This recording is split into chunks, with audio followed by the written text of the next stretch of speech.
Congress has a lot on its plate right now, a spending bill to keep the government open through 2017. The Republican American Health Care Act, tax reform, investigations into Russian interference in the November election. Just to name a few. The issue before Congress that may well be the most urgent, however, is not getting nearly the attention it deserves: the need for a permanent, mandatory appropriation to fund the cost-sharing reduction (CSR) payments. Make health care affordable for lower-income Americans. Before 2014, millions of Americans could not afford health insurance. The Affordable Care Act provided low and moderate-income Americans tax credits to help them purchase coverage.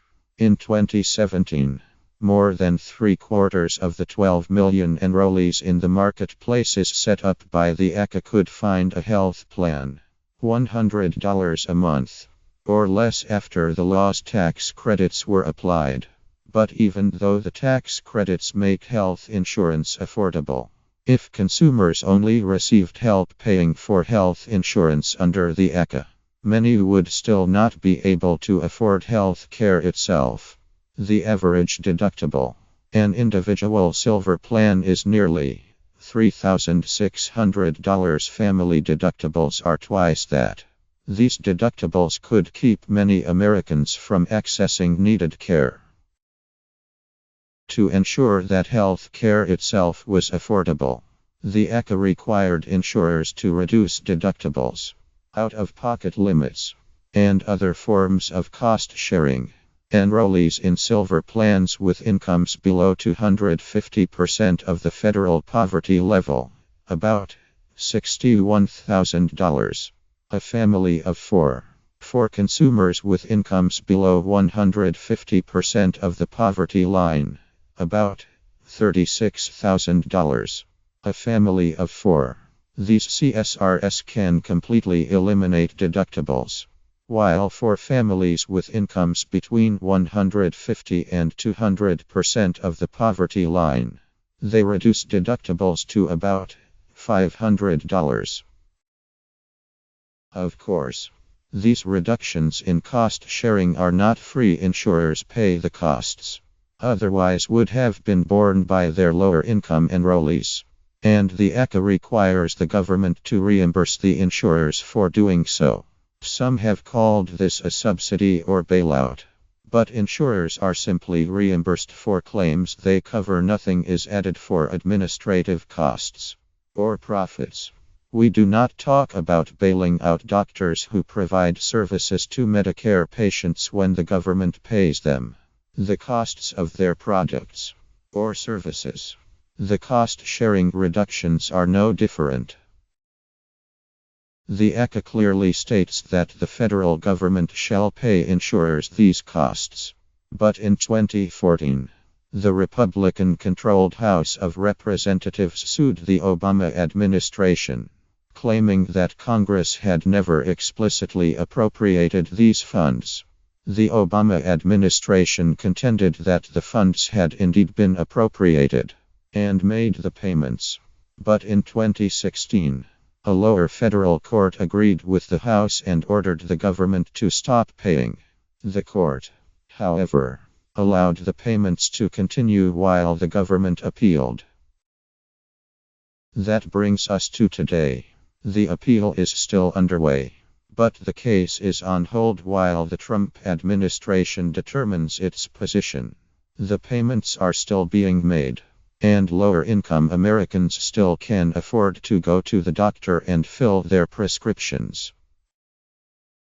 But the Trump administration could decide to stop making the payments at any time. If it did so, insurers would have to abandon the individual market or raise their premiums 15 to 20% to cover their expenses for reducing cost sharing.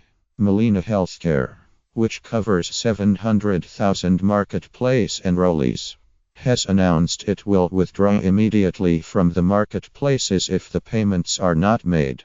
Anthem, perhaps the biggest insurer in the marketplaces, says it would dramatically raise premiums or leave. The American Medical Association, American Hospital Association, United States Chamber of Commerce, National Association of Insurance Commissioners, and National Governors Association have joined insurers in urging Congress to continue the payments. While there is no way of knowing how many people would lose coverage by 2018 if the CSRS are not paid, the number would likely be in the millions. In California alone, 350,000 could lose coverage.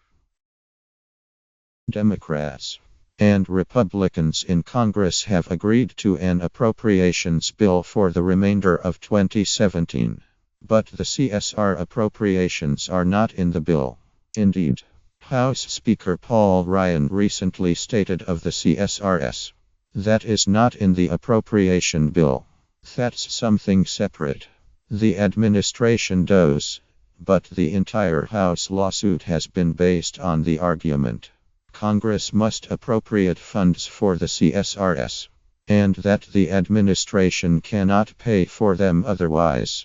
The White House has suggested the payments might continue a bit longer even if Congress fails to act.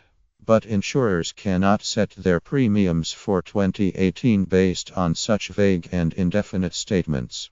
They need an actual appropriation which must cover not just 2017 but also 2018.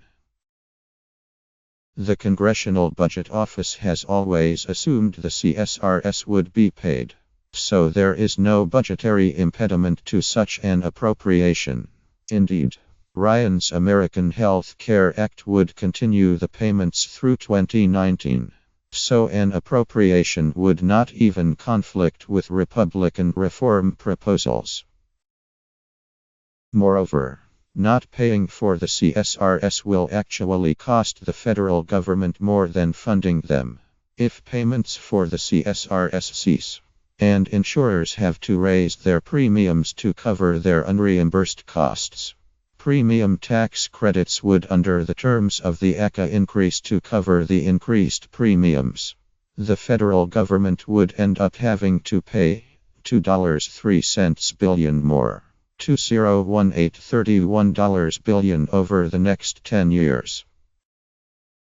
If Congress fails to act, the individual health insurance markets in many states could collapse. Americans know who is in charge of the federal government now and who to blame. But this isn't about politics, it's about the lives of millions of Americans. Congress must act now. It must include a CSR appropriation in the final appropriations bill, and appropriate CSR funds for 2018 as well.